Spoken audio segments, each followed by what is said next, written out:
Welcome back to The Martial Way, the podcast where we go beyond the techniques, beyond the belts, and explore the spirit, the journey, and the quiet lessons that live inside the dojo and beyond it. Today's guest is someone I deeply admire, not just as a martial artist, but as a philosopher in motion, Sensei Rick Hotton. Founder of Sunday Morning Keiko, is a lifelong student and teacher of karate with a rare gift for seeing the subtle truths behind every movement.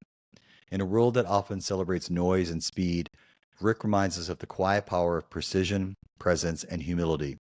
This conversation is about more than martial arts. It's about life, intention, and the pursuit of meaning in each breath, each step, each block, each strike.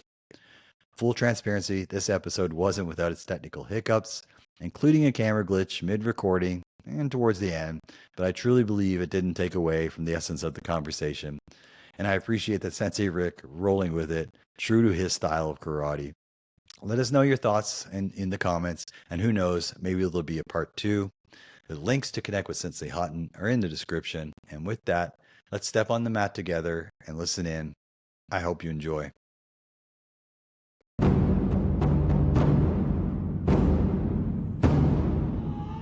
Hey everyone, welcome back to The Martial Way. Today, I've been looking forward to this one for a while. And I know I kind of say that with every guest that comes on that I have a conversation with. But as folks know, a lot of my guests are around Kyokushin base and some other traditional karate styles as well. But today is someone I stumbled upon a few years back who became,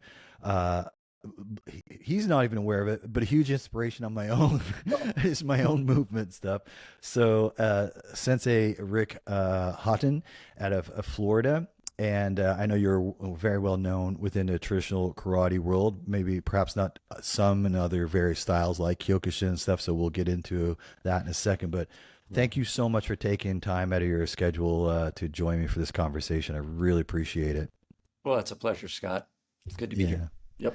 So just a little bit about yourself and your background, and I'm sure you've done these before, so excuse me if you've answered some of these questions a million times before, but before we even got on camera here, we were talking about you're in Florida, Sarasota. Is that where you grew up? Or I is grew that up here, yes. Yeah, I'm one of the few natives around here. I was just going to say, yeah, people tend to move there. We definitely have a season, like right around, I guess around a little before Christmas. It fills up with a lot of folks up north and from Canada that come down to Sarasota, but yep, I'm one of the natives.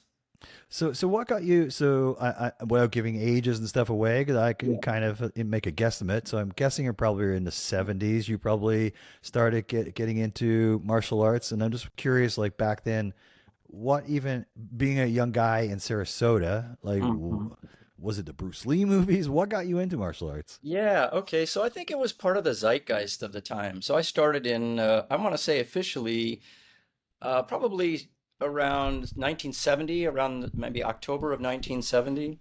Mm-hmm. And I think that was sort of a time where people were entertaining maybe things that were outside the mainstream. I mean, I remember reading Alan Watts' Zen books at that time, and there were those sort of things. And television programming, not much, maybe 71 or 72, started doing the Kung Fu series. Where David Carradine. Yeah, and I thought that was, a real departure of storytelling of the Wild West, where you had this pacifist Zen monk walking across with great strength in his way of being. So I think there was a romance back then, that there was an experience out there that had the capacity to not only have this profound physical effect on us, but also sort of a way of being. And I think I got captivated by that sort of warrior priest archetype. Yeah. And I got to say, 55 years later, I'm still kind of in that vibe. Oh, so interesting. So you did give away the age area. So I was right. So I turned 55 this May. Well, actually, I am 55 years training. Oh, Yeah, I'm going to be 67 this year. no way. Yes. Actually, that's really hard to believe. I know that's a cliche thing to say as well, but wow, that's phenomenal. Well, thank you. Wow. Yeah. So back then, like that's pretty philosophical for a young guy to be. That says a lot about you and yourself. Well, But I honestly remember walking. I mean, I was intrigued with the whole idea of the martial arts because it was this sort of mystical experience and there was an attraction for that. But when I actually went down and visited the the dojo for the first time, it was the Sarasota YMCA Karate Club. Was going to be one of my questions. Interesting. Yeah, Okay. yeah. I remember walking in and everyone was standing in Hachijidachi, ready stance, and they were Yeah. all looking straight ahead. Yeah. And I walked in and kind of sat on the bench on the side, and I was struck even at that age with the fact that there was this sort of discipline, like they were looking to the front, but I was acutely aware that they were very aware that I was sitting there to the side. And that was unusual. There weren't a lot of other things that kind of had that level of sort of perception while maintaining a focus to the front and that kind of thing. Hmm. And I don't know, I felt like I stepped into my environment, which is pretty cool. Mhm. Okay. And do you remember even at that time, like was that was Shotokan? I'm assuming, right? Well, actually, it was my original karate teacher was probably one of the strictest teachers I've ever had. His name was Mark Smith. He lived in Japan for many years. He originally got his Yudansha grade in judo from some small dojo in the countryside. I think he was the only Westerner to ever get his shodan from that judo dojo. Then he came back to the States and he studied karate. I think he studied a lot of taekwondo in the beginning. And original taekwondo was very much like Shotokan. There I was re- a vein of taekwondo that was very, ITF. Yeah. yeah, Yeah. and so we did all of those kata, like we did the heian kata, we Yeah. did basaidai, and I will have to say that his attention to detail was like none other. Your back foot in a back stance had to be by the outer edge 90 degrees, and he was just such a stickler in form, which is pretty ironic because I've kind of become the no form teacher. But I have to say that having that really classic background, I guess it would be akin to being a classically trained musician and then shifting to jazz. But that might be a good marriage, because it's like both hemispheres of your brain kind of doing their thing. I So I could actually, that's a good analogy. I can relate to. I used to, in a former world life, I was a professional musician and I taught at the conservatory for a couple of years. oh wow. So it's funny because I would play really kind of heavy music and rock and stuff, but at the conservatory I taught jazz, applied theory, and things of that nature. Yeah. And so it was this weird juxtaposition of both worlds. And this is a running Mhm. joke. How do you confuse a classical person by taking away their sheet music? So it's kind of taking Yeah. away those fine edges, if you will. Yeah. So, and that's interesting too, because you were talking about the intention for detail, because though you say you've drifted away from that more freeform. However, that being said, when I first discovered you, one of the reasons when I stumbled upon you and I saw that, I'm like, who is this guy moving like this? Like you were to me like the epitome of what I thought like growing up, like a karate guy looked like. Oh. And I was actually, because I did write down a couple notes for you. I just want to know if you were, because it reminded me of them. Were you influenced at all by Asai or Yahara Mikio, those Mhm. gentlemen? Because that's what you kind of reminded me of those guys in your movement. Yeah. Well, yes, I watched them both as well as Nishiyama Sensei, but Mm, yes. I think there's a certain type of maybe physicality and just the sort of what steers your own personal inquiry that I would say Asai Sensei and Yahara Sensei, and maybe in my vein, we all sort of have in common. It's this very free, relaxed, and maybe even just our own physiology. I was never very good at like team sports, like where you had to be big and strong, but coordinated things. My body is kind of, I weigh 135 pounds. I think it's probably super similar to Bruce Lee's build. Yeah. And so maybe it was just like doing things that required like that kind of coordination, whether it was like skateboarding or martial arts. That was just sort of my way of like expressing myself physically. And when I watch Yahara Sensei, he's got a kind of a similar kind of Yeah. build, and it's just it might partly be our physiology and partly sort of our particular tack that we approach our practice from.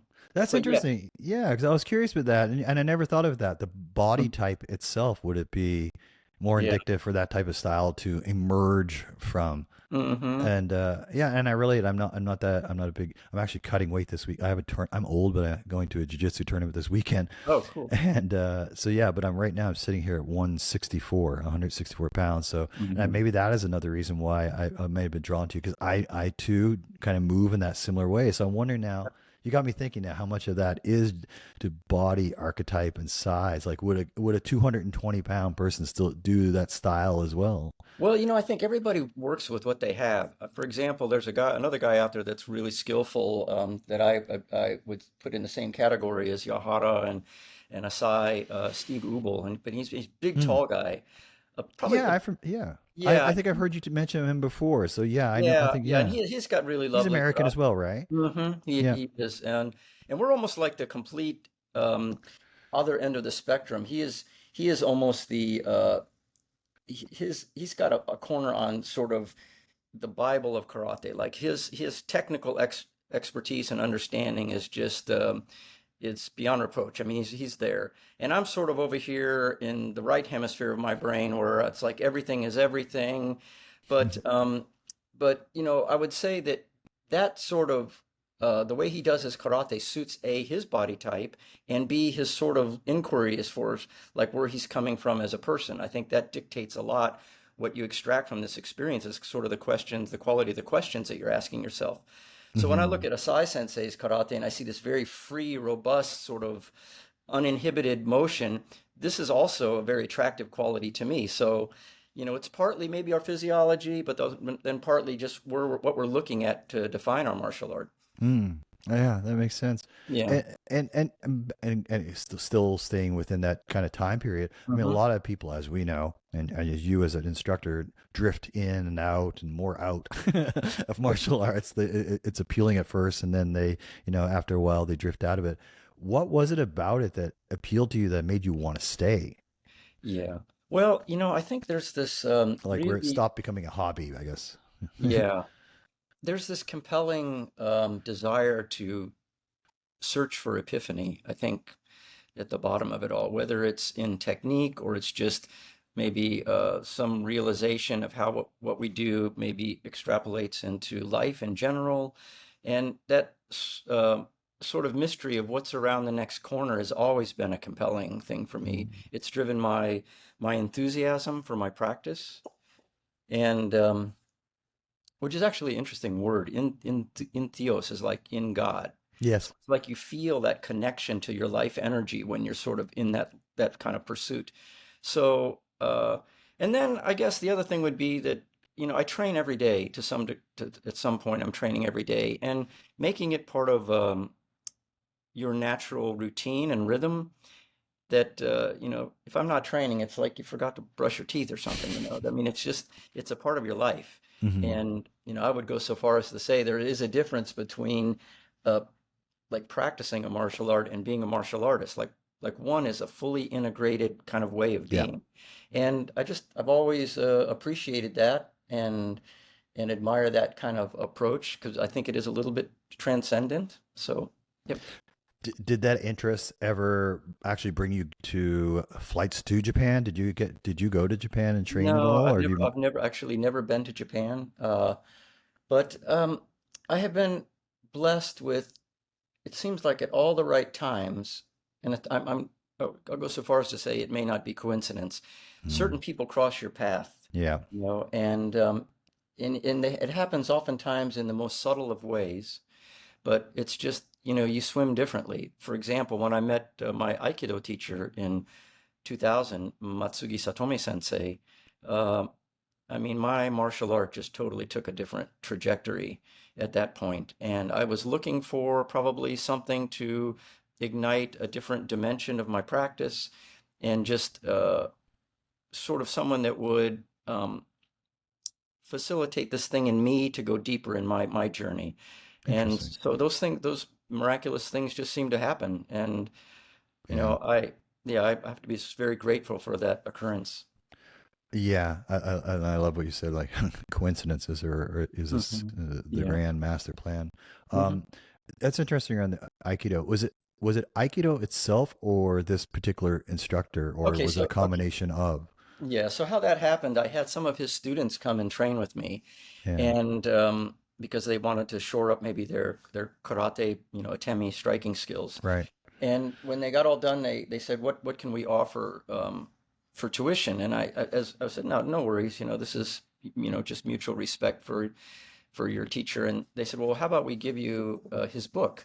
So they gave me his book, which was, it's called Aikido and the Harmony of Nature. It's, I'm looking for it in my thing here, but yeah, it was an amazing book. I read that book and I said, yeah, I just got to meet this guy. I'll put an image up it here somewhere. Yeah, yeah, and then he did all the pen and ink illustrations in the book. So it's got you. It speaks of genius. It's like when you read something and it just completely resonates with sort of where you're at, and then the art is sort of this other interpretation of that same messaging.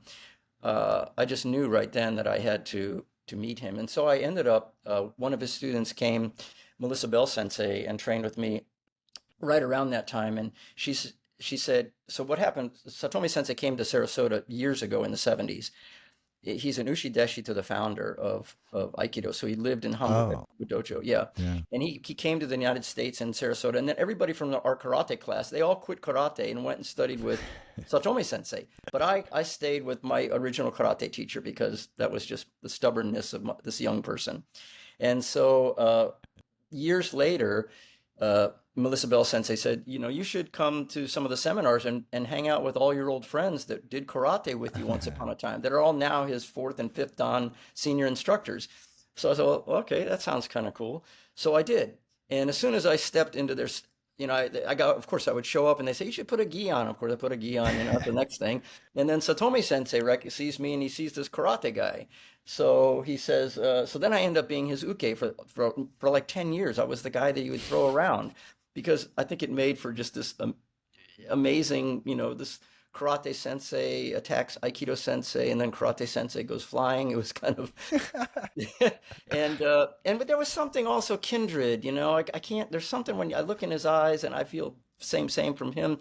It's almost like we were kind of designed to do this thing. We're very, we're dedicated to our thing. Yeah. And so even though we came from different arts, there was something common about it. And I would guess that he would say something similar. So that became a big part of it for me. And his teaching style is much different. He doesn't, I tend to talk. I look at myself oftentimes on these YouTube videos, and I talk a lot. He talks hardly at all, and there's a genius to it because you're forced to witness something and then try to see the essence of it, and that's a bit of a learning curve as well because he'll demonstrate something once and then just sort of walk away, and in the beginning, you watch. What is he doing with his hands? And that really doesn't get you anywhere. And then it's like, well, maybe it's in the footwork, and that's like a little closer. And then a couple years later, you're looking at how his center is engaging his partner's center. But what's happening is that you're getting really keen at sort of dissecting and seeing the truth of what's in front of you, what you're witnessing. And so there's a genius to that approach. It's a very Zen approach. Let's put it that way. That's actually so much there I could unpack. One thing that just struck me though, because you were saying it's almost like the polar opposites. You're coming from this hard style, Yeah. Shotokan or karate base anyway, and he's in Aikido. It's interesting, and I may be way off base here. He comes from an Aiki base, Aikido, and Yeah. you're coming from almost the inverse of that Ki. Yeah. And those worlds are coming together. Yeah, but I guess what I've learned from that is they're not different worlds. They're just different ends of the spectrum. Right. That's what I'm getting at. Yeah. Yeah, and I think what it speaks to is opening up the amplitude of your experience so that you can participate in the muse of all of this as opposed to, and I would even go so far as to say that, that's almost like I'm kind of it's almost like the difference between our right and our left hemisphere of our brain. I think karate is very sort of left hemispheric. In other words, it's very discrete. It's very much by the numbers. Is your knee over the toe? Is it like so? There's this very sort of explicit way of doing it. Whereas Aikido is sort of the other. It's like, what is the feeling of the movement? How are you connecting? What is the experience you're experiencing?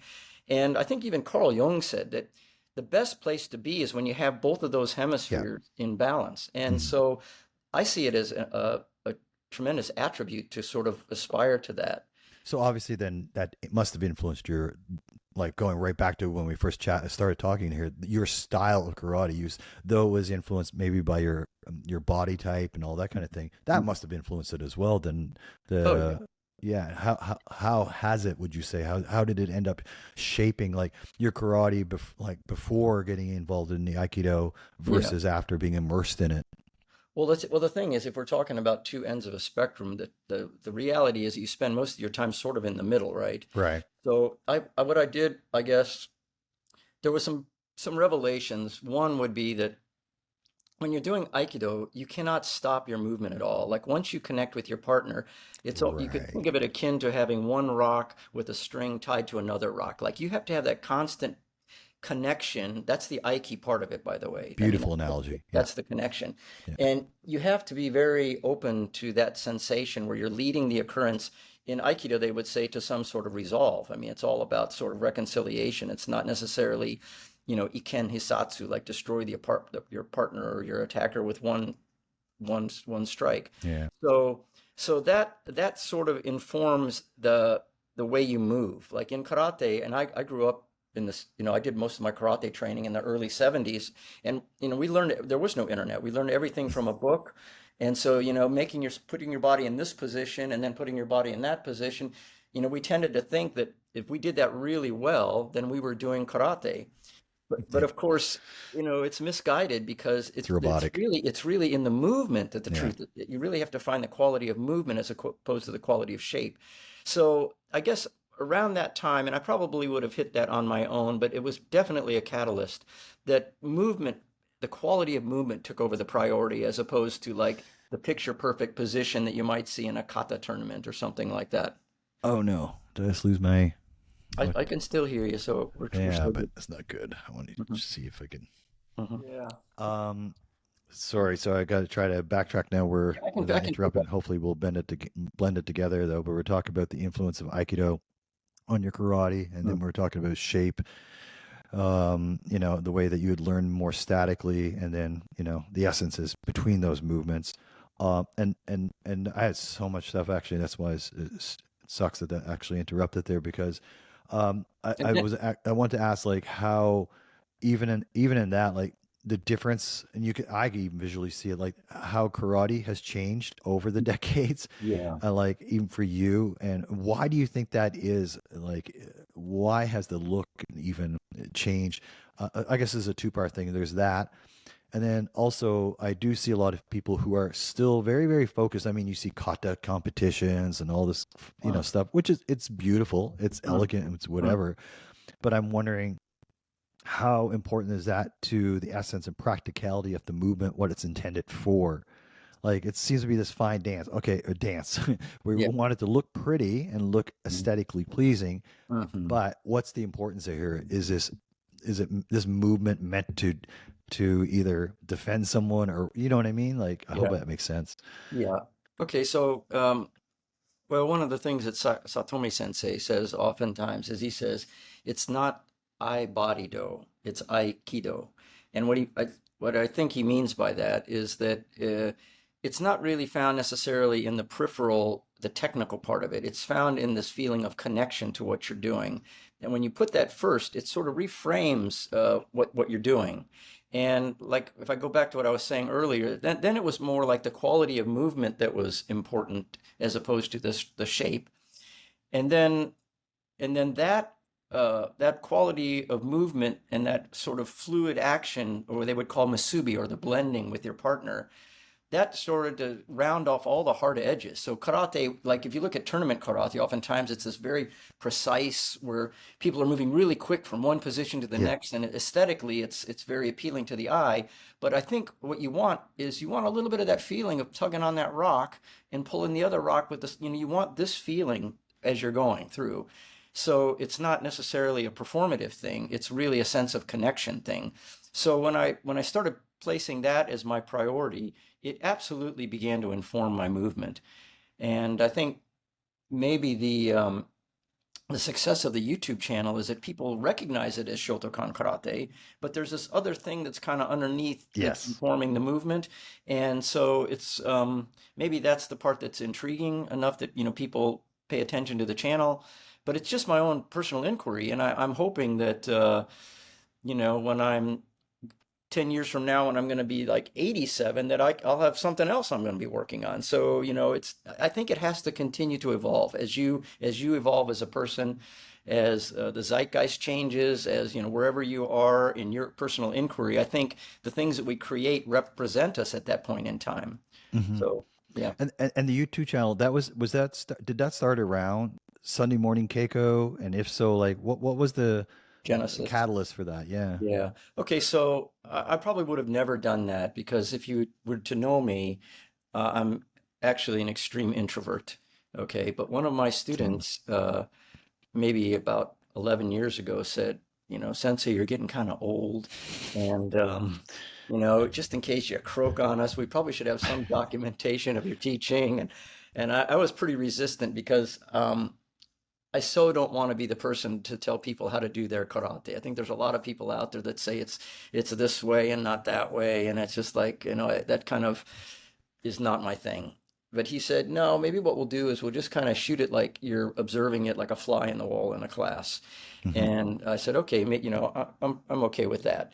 And and then we did that, and then the the channel just got a bunch of traction out of nowhere. And here I am, this kind of introverted guy running a neighborhood karate club that I'd been doing forever and ever, all of a sudden had this kind of exposure and, started teaching. There was a period of time there, a few years back where prior to COVID, where it's like once a month I was over in Europe teaching somewhere. And I guess I was always very reverent and grateful to that process that, here was a person that spent his entire life essentially exploring something. And then I can go out and help people find their path of exploration because I'm so not about doing karate my way. My, Hmm. my, my, my sort of heretical comment is find your own karate. I tell people that all the time. And, kind of wake up to the blessing of that and let it be representative of what your inquiry is. So, and then what happened, I found, was that there's a lot of politics in the martial art world. I mean, Oh and yeah. the folks, would host me in one town, and then a month later, I'd go back to the same town, and another group would host me. And I'm like, why didn't you guys all just come together? Oh no, we can't do that. And I thought, well, that's kind of messed up. So I started Sunday Morning Keiko around that time because I thought what there needs to be is a place where everybody can meet without any sort of political sort of friction. And I said, we're not going to offer any rank. I really didn't want it to be about the ego at all. Just sort of a community where people can recognize that we're all on the planet at the same time. Wouldn't that be a wonderful revelation in and of itself for everybody to feel that? I mean, forget the martial art world. Just think of how less divisive we would be if we just woke up to that, which is the truth of it Yeah. all. So yeah, I started Sunday Morning Keiko just as a place where people could sort of connect and participate with each other, sort of outside the guise of these other sort of affiliations. And yep. Uh, the organization thing, yeah, it's a particular one. It's or politics, but within organizations and stuff, it's rampant. It's everywhere. Everywhere. It doesn't matter. Shotokan, Kyokushin, doesn't matter. And I'm sure as even in other sports as well, Mhm. politics always has to seem to rear its ugly head. And I guess on that note, are you even belonging to an organization now yourself? Do you belong to one of the big Shotokans or? Oh, no, kind of like it that way. Yeah, yeah. I and I am a heretic. I mean, I probably am. When I go off and I teach these courses, oftentimes I'm there with other instructors that have gone through the established way. They maybe spent time in Japan. I know, for example, Ubel Sensei uh, lived in Japan, trained at the Hambu Dojo there, and then he worked with Nishiyama Sensei for many years. Hmm. And so, I'm first to say, that's not my pedigree. That's not where I came from. Uh, what I did was and I would actually endorse this way. I mean, maybe you're not as much of an artist as I am, but I would train, and I purposely like train at night, late at night when there's no distraction. I'd go out in my backyard, maybe not even with my dogi on, with a pair of cut off blue jeans on, and I would just train and feel my body with the the magic of the moon up above and the universe on top of me and just the feeling of the wind on my skin and just pay attention to what my movement was teaching me. And when you kind of open up your perception to that, uh, it serves you well. I mean, I think there were times where I would definitely stumble across an epiphany just with that kind of approach. That sort of just be, it's almost like slowing down to be up to speed. Just really pay attention and Cultivating that stillness. yeah, cultivating that stillness. And I would say that's also what the martial arts should do for us, even as people, as Mm, I mean, I think that that is what the martial artist is. He's not the I aggressive, agree. God bless the MMA guys, but that's not what I'm doing. I'm doing something totally different. The And peaceful warrior. yeah, and I think, Yeah. but the thing is, oftentimes people misconstrue, say kindness for weakness, but Yeah. it's not, that's not it at all. So, so I endorse sort of listening to your inner voice. And I remember one time I had one of the videos I just put up recently of a conversation I had with Satomi Sensei, sort of in the back alley of the dojo. I asked them about genius because I think that's when you just have your own direct connection and you kind of pay attention to that you're available to information. And at the same time, you want to make sure that you're not living in your own ego. It's not like, okay, I'm probably my own biggest critic when it comes to working on the things that I think are my shortcomings and the weaker part of my technique or whatever it might be. But I think opening your perception up to that direct connection, I mean, I think it doesn't get any better than that because I'm Mm. I'm not really sure we find our salvation through the institutions. We find it through our own kind of connection to that thing.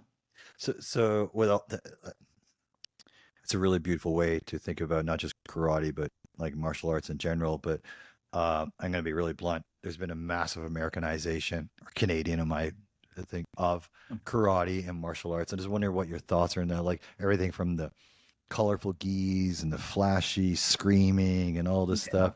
I Yeah. mean, just Well, curious what yeah. your thoughts are around the theatrics of Yeah. all that. Yeah, well, I think you got to look at what's driving. I mean, if your ego is driving your pursuit, it's probably not the best tack to take. Hmm. You know, um, for example, I'm a Godan, a fifth Yeah. Dan, and I've been, folks have offered me rank well beyond that, but Funakashi Sensei was a fifth Dan, Yes. and it's like, no, you can't pass the Funakashi Sensei. There's something about that in my mind, and I don't really need that anymore. I mean, just my authenticity is probably much more important than my credentials. I think that's sort of where you have to put it. And when you see how karate has sort of been overly aggrandized with these, screaming in the uniforms and all the accolades and all of that, I would say, less is more. I think Funakashi even had a quote, something along the lines of, those that are braggarts and pretentious proclaim their ignorance. Masters and saints appear as simpletons. And that always resonated. Yeah. Yeah. Hmm. Going back to almost the opposite end of that, or where you start with the more of a stillness approach. Hmm. Uh, it's almost like advocating body intelligence over anything else. And just how important is that in when one is personalizing their own karate? Like, can you expand on that? How one can go about personalizing their own karate? Yeah. I mean, I don't think it's something that someone can take out from day one because they obviously need some sort of foundation. Hmm. Where does that come into play? Okay, so I read a couple books that when I read them, I was like, wow, that guy is got the exact same thoughts going on in his head as I do. One Hmm. of them was a book called Zen Body Being, another excellent martial art book. I think the author was a guy named Ralston, maybe Peter Ralston, and sort of he framed your practice. Well, he told a really interesting story. He said he was a judoka, training in a judo dojo, and he was maybe a brown belt or intermediate to upper level student. And then he said, one day, I just got it. He says, Yeah, I click. just, I saw judo. Like someone pulled the curtain and he saw what it was about. And then he said, from that moment on, my ability just skyrocketed. Like everything just changed at that moment. And so you can frame uh, your I often tell people it's what we're really studying is how to study something. Yeah. Like your practice is this verb, it's this vehicle of exploration that you have to sort of identify with, and it causes you to maybe look at your practice in many different ways. Yes, you can say it's an art of self-defense, but you could probably also have an argument that it's an art of self-awareness, like really like feeling the moment completely, like that connection to the moment, connection to the minutia of your physicality. Like when you're doing kata and your toe is just a little bit out of alignment, you can feel that. Like if you really pay attention to your body, you Mm. have this like down to the minutia awareness of what it's doing. And I remember even in his book, he had some exercises where he said, just sit in a chair and close your eyes and just feel where your body is spatially, and now, of course, I take that for granted. Like I can tell you whether one foot is a half an inch ahead of the other foot because I just know that feeling, right? And so, it's, to other people, it might sound really strange, but it's just a natural thing to someone that uses their body like that every day. And then I would say that's the first thing. Like you really have to get in touch with what you're experiencing. And then I guess what I would guide people towards after that is the technique is really about the right feeling. Like everything has an associated feeling with it. You know, like uh, like oitsuki, lunge punch. You can have a textbook. 60% of your weight on the front leg, 40% on the back leg, your knee over your toe, or you could just walk and with the same foot in hand, put your center on your fist. And I would say Yes. in both iterations, you're doing oitsuki. Yes. It's not just this one particular thing because it's not a thing, it's a feeling. Yes. And I think when you kind of open up your perception to that, oh my God, the forest gets like so much richer. Yeah. Hmm. Oh, great. That's two. There's two things there. One about, oh my gosh. Yeah. So one thing I wanted to touch on because you were saying like when you had the aha moment, I even reckon it back to my music. So I was studying music for years. I knew theory, all this stuff, but it just wasn't just wasn't clicking, wasn't whatever. And it wasn't until I taught when I started teaching. I know literally it wasn't a span of time. It was in a moment. It was just Hmm. one moment where it just clicked on me, and was able to step back, and it all just fell into place. And it was almost like I then, from being in the greens, I stepped back and saw theory and music as this palette, this color, Oh yeah. and it was very, very different. And my world never looked the same again. It was very, very different. And so I'm wondering, yeah, it could be similar in this Yeah, same thing in this. yeah, and I think what you're always on the hunt for is what is truly fundamental. Like what is Yeah. at the substrate of it all. Now, if you want to draw the analogy of music, and I'm not a musician, but in my meager understanding of it, it's like if you're a music teacher, you're going to say that a musical score or piece or whatever has an emotional line that's running through it Exactly. Yeah. that the composer is trying to communicate, Yeah. and that the notes sort of structure themselves and assemble themselves along that line in order to communicate that thing. But the notes themselves are not the thing. It's a thing that's underneath that is driving it. And so I would say there's a lot of analogy between that and the martial arts. Like it's Yeah. not in the technique, it's in that feeling of connection, that what you're expressing and what you're feeling in your body when you're moving, how you're addressing that moment in time, how you're connecting with it, not only physically, but metaphysically. So, when I say to people, everything is everything, that's not a cliche. I really do believe that. Do you think that's the part that's maybe misunderstood within karate and movement like that? People are so focused on the correct postures and stuff that they're missing the Yeah. details between of that, you Yeah. know? Yeah. Well, and the thing is, I want to be very careful not to be judgmental because No, if no. if Yeah. folks want to train to be, superstars in the competitive arena, God bless them, and you have to acknowledge that that's their journey and that's amazing. But I would like my karate to continue to evolve. So when I'm 90, if I live on the planet that long, I will still be on the cutting edge of something. So um, everyone has their own uh, inclination that drives their pursuit. But Mm-hmm. for me, if we go back to that idea that you're not just practicing a martial art, but you're becoming a martial artist, then there's this funny skill where you sort of you extrapolate, you draw through analogy and metaphor. You take, say, what you're learning in the dojo, and you put it in larger and larger spheres of experience. And then those larger spheres of experience then come back and inform your martial art. So you could Right. be walking, taking a walk and say, oh, look at the way that those trees are bending in the wind, or that water's moving around that rock. And say, well, that's super similar to what I'm feeling in my martial art. I So love this it. ability then to just open up this actionable intelligence of your life experience is extremely rich at that point.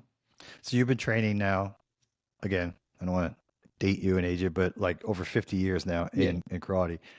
How is your relationship with, well, martial, not just karate, but martial arts as a whole? How has it changed as your body ages as well?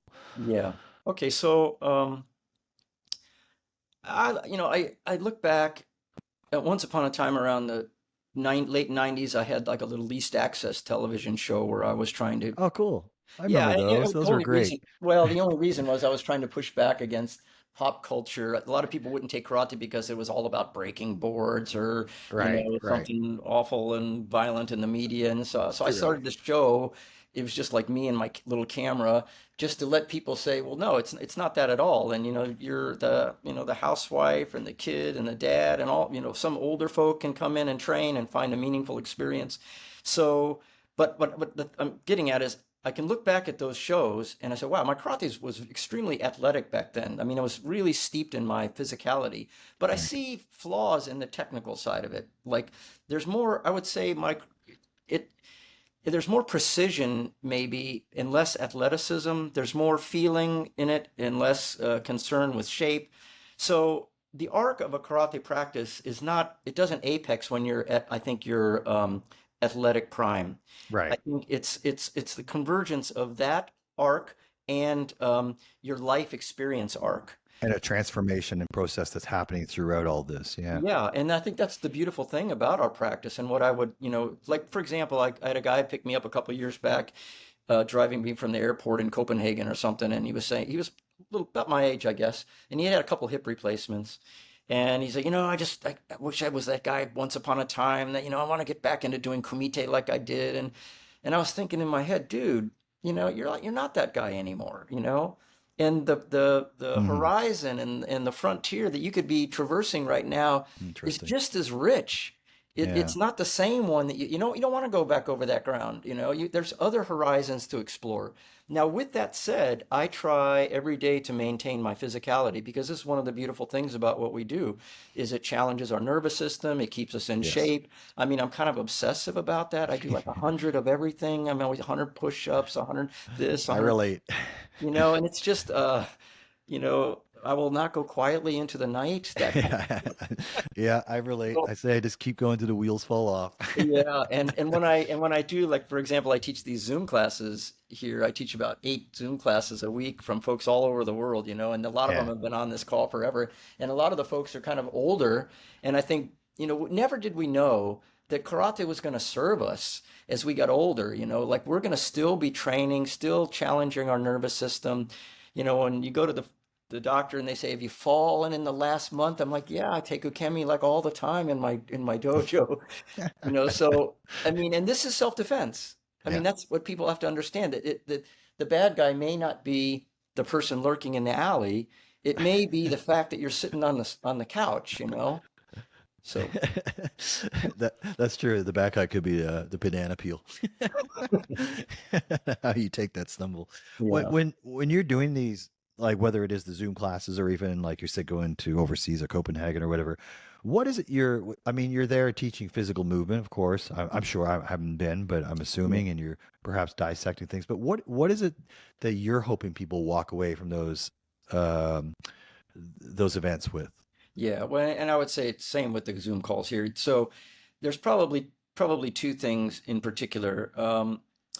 I would say for one, I almost hasten to use this word, but I got into the martial arts because there was a hint that it was a somewhat spiritual experience. Yes, I was And I actually going to ask you about that. Yeah. Yeah, I think that term is overused, and a lot of folks maybe misinterpret that. But I would, I would say it's kind of a quest for really living connected to the moment. I mean, there's a Yeah. certain spirituality when you're really connected to the moment and you feel your kinshipness with everything that's around you, whether it's the opponent or whether it's your environment or whether it's your life experience. And that was always a very motivating part of my practice and what kept me going, and why I was romanced by the study of karate from the get-go, from when I was a 10-year-old kid walking into that dojo. And so Hmm. I would like to sort of bring this back because, you know, you can't just bitch about the state of the world. You have to kind of pick up a hammer and offer something. And I think, when if people can train it, not only find their own physical health through their practice, but this sense of meaning and sort of connection that I don't know if it gets any better than that. I mean, Hmm. that's almost like a state of grace with a capital G. So I kind of usher and provoke people to kind of go back to that a little bit, that it's still a warrior priest archetype. Okay. So that Hmm. would be sort of my primary offering. And I know that's way off to the side of many other people, but I think all voices count, and this is a particular tack to take.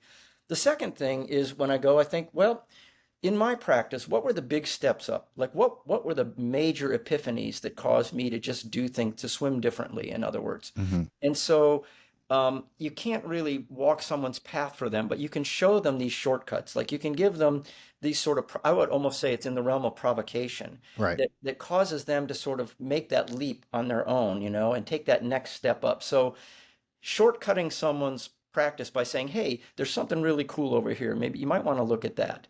Hmm. And then leave that gap. Like I also, for example, I wrote a comic strip for a number of years, a syndicated comic strip that appeared in many papers. And I Oh, would so say, cool. yeah, and I would say everything is everything. It was exactly the same thing. Like you would lead the reader to a certain point, and then the punchline or the provocative thing that you kind of, they'd have to take a bit of a jump to get to that. But Right. in the jumpingness, they owned it. This is what art is, I think. It's like Yeah, it's when like you good stand-up comedy as well. Same thing. Yeah. yeah, when you have to actually attach it to your experience, Yeah. then it takes on meaning. Yeah. So that's sort of my jag when I'm out there doing my thing and teaching folks or just helping people find their journey, is to kind of give them a provocation and kind of orchestrate it in a way where they have to take that step on their own, and then they're going to have some sort of like transformative experience in that regard. Yeah. You're even reminding me again, more my wheelhouse, Kyokushin and the founder Masayama. I will not get, I'm not going to say I'm quoting him, but he was something to the effect of everybody in the world studied karate or Kyokushin or whatever the case may be, we would have peace. And I Oh think I yeah. understand what he was trying to Mhm. get at there Yeah. because, we would have that shared kind of mentality around things. Um, so but also when I see you move and the way that, especially when you're doing two-person stuff and that, there's a graceful how can I say this? Violence. There's a graceful violence. It's a beautiful dance of violence and beauty there. Because Mhm. your karate looks, and I'm gonna do a shout out to my friend here in a second, dangerous. And I love it. I do find a much karate that I see and many folks see today, whether we want to call it watered down, whatever it is, it's not the same as what I used to see when I was a kid, and I would see these gentlemen, some of the folks we alluded to earlier on, doing karate. There was something about it. It looked dangerous, and Mhm. now it's almost like karate is thought of as something that you put your kids into after school. Yeah. It's a Yeah. daycare. Yeah. But Mhm. that all being said, there is a growing movement within the karate sphere of bringing that back, that essence back to it. And and there are folks, like I was going to say, there's a shout out to a good friend of mine, Terry Burkett in Wales, who teaches Kyokushin, but he, aside from the sport aspect, it is around the practicality of it. And I even wrote down so I remember. He always says like we need to make karate dangerous again, Mhm. in the most respectful, Yeah. nice way. Mhm. I'm just curious what your. Sorry, there's a bit of a ramble around that, but what your thoughts are around that. Yeah, yeah. So like we were saying earlier, you have many different ways that you could define your practice, and how you sort of set that up kind of dictates the answers you get when you throw that out there. So if you say it's just self-defense, you're going to get a certain Right. assembly of answers. And if you say it's like I said earlier, like body awareness, then you're going to look at it from that perspective. So one way I think that I often look at my karate is I think this is just a means of channeling energy. Like I'm Mm, alive. I have a life energy, and it's dictated by sort of the conviction of my thoughts and my mental energy, but also how I'm able to channel that through some sort of training in this conduit of physicality. Hmm. So when I think of it that way, then there's no I'm never like self-limiting. So the energy just comes. The energy just happens when you think of it with that pure intention. Uh, I'm reminded of I remember I read a book when I was a kid. You might be roughly the same age. Did you ever read the book Jonathan Livingston Seagull? Did you ever read that Oh book? yeah, yeah, yeah, yeah. Yeah. So if Yeah. you remember, there was a really lovely line in there where, he wanted to fly fast. This is a seagull that wanted to fly Yeah. fast. He went to the master and he said, "How do you fly fast?" And he's, Oh, "That's all right. Yep." And what he said was that speed is being there. So I think it's really dictated by our intention. yeah, and please keep this going because I'm not going to let. I'm too worried that we'll lose the recording and the flow of this, because I think it's really important, and I love what you're saying. That so, how do you feel then about moving away from that more sport karate kind of thing into like even in actually let me rephrase this. How important is two-person work within karate as opposed to just that singularity of drilling on your own, for lack of a better word? Yeah. Well, okay, and so going back to what I was saying, I do think that once you have your intention, when you're really thinking about intention, then what's happening is your the function. It's like when we first learn, we learn form and hope that it sort of leads to function. But when you think the other way, then it's the function that starts to then inform the form. So, if I wanted to make a knife hand strike, for example, um, I don't make this shape in the book. I think I want to push energy out of the side of my hand. So the first thing I have to do is kind of shore up the other side of my hand. And I have to sort of inflect into my strike. And all of a sudden that movement is totally different. Like it's not just me making a shape and sending it through space. And you can feel that inflection in the movement. I would say then you want to extrapolate that to your whole body. Like when you're making a motion, you want to feel from the floor to the apex of the technique, this sort of inflection of energy. When it comes to a partner, I would say, so this I thought was one of the revelations when I began my Aikido practice, because that art is absolutely tactile. Like you always have your hands on your partner.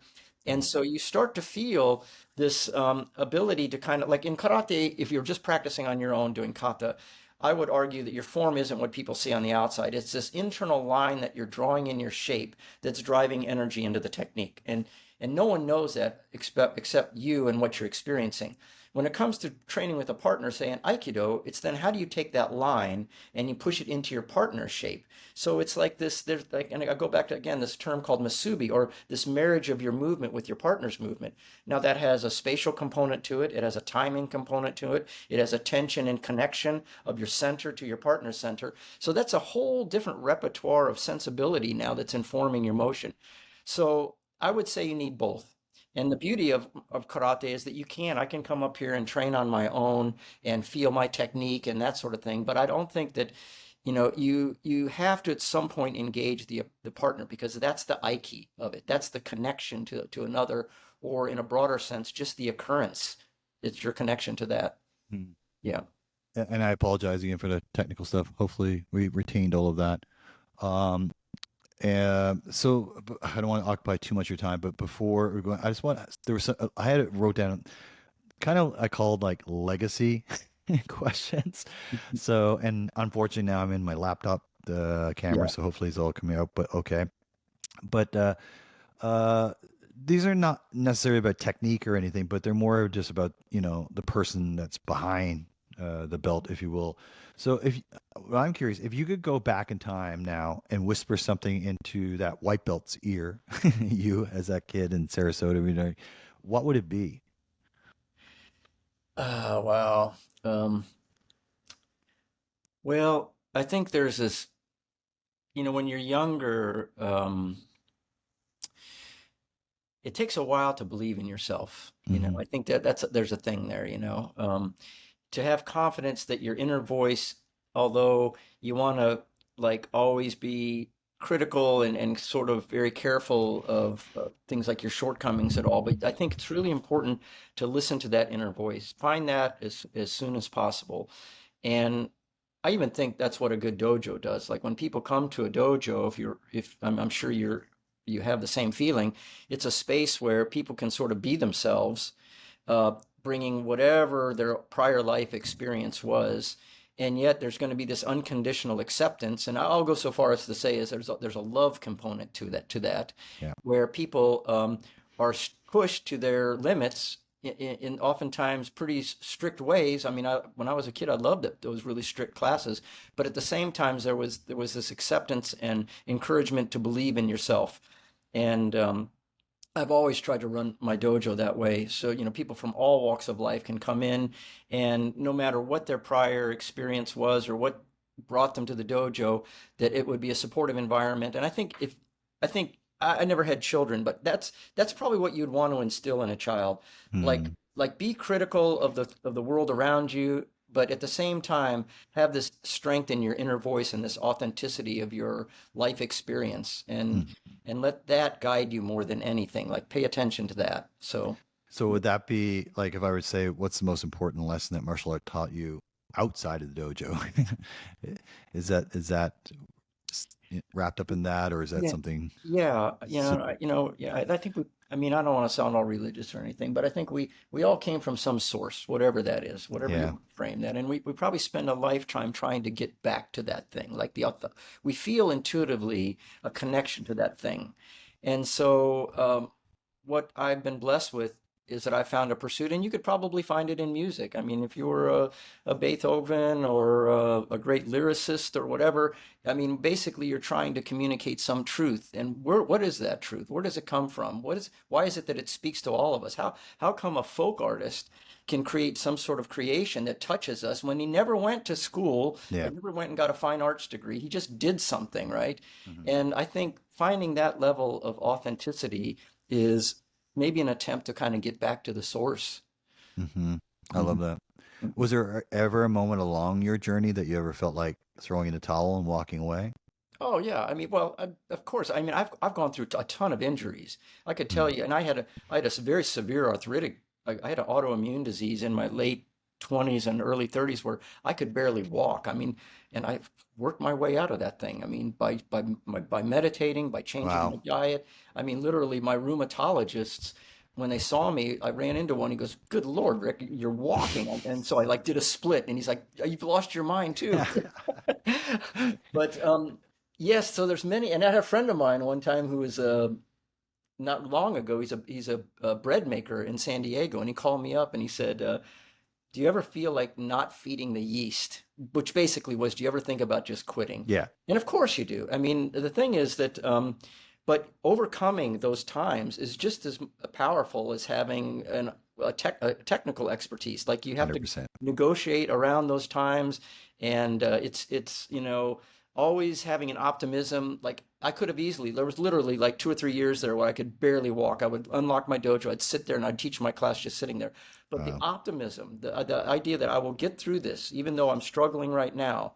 Hmm. And I have to say that up to that point, my karate was really physical. But then during that time, like, okay, water Hmm. going around a rock. Then I started reading books, Zen books. And right around that time was when I encountered Satome Sensei's book. So now there was this sort of philosophical part of my karate that I might have never really encountered to that degree, Mm. had I not like figured out how to circumvent not being able to move for a couple of years. Mm. So that survival thing, that kind of renegotiating, letting your optimism lead your path forward. I think that's just as profound as anything you could learn in a practice.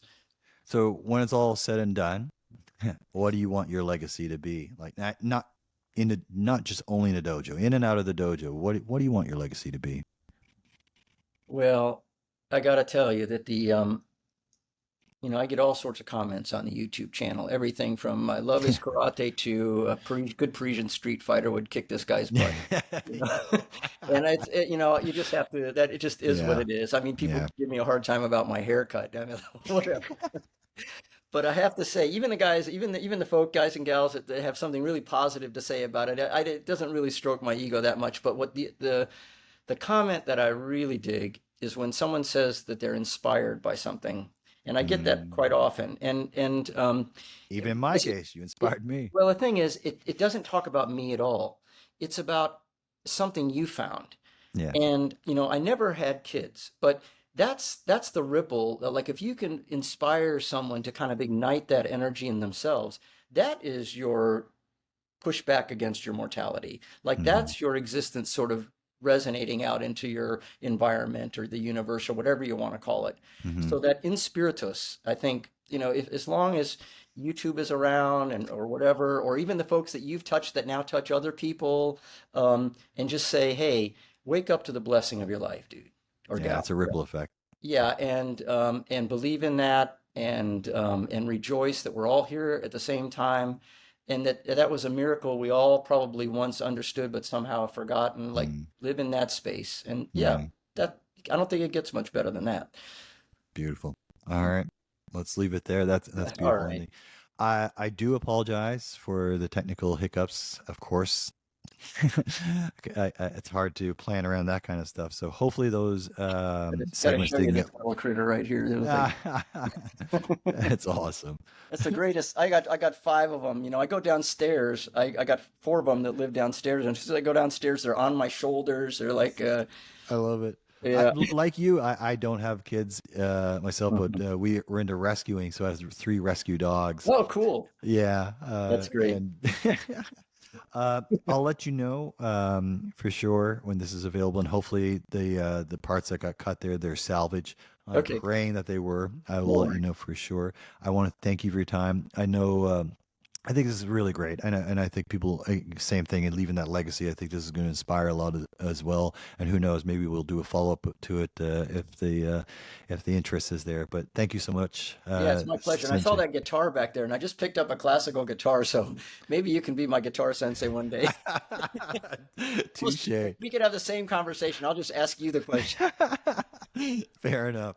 Awesome. Enjoy Florida weather while I go out here and walk my dogs in the cold. Okay. And Hey, yeah, if you ever come down to Sarasota, dude, I got this I'll be there. cool Japanese. I got this cool Japanese. It suffered a bit of a hit from the hurricane, Yeah. so the fences are down. We got a little koi pond. I got a Airbnb side over here for all my martial art friends that Oh, visit. amazing. Yeah, That's so amazing. I'll definitely be. There's yeah, no question I'll be down there. come down, Yeah. and we'll break some bread. Awesome. Sounds good. Thank you. Thank you so much, my friend. All right, Scott, take care. Bye for now. Bye bye.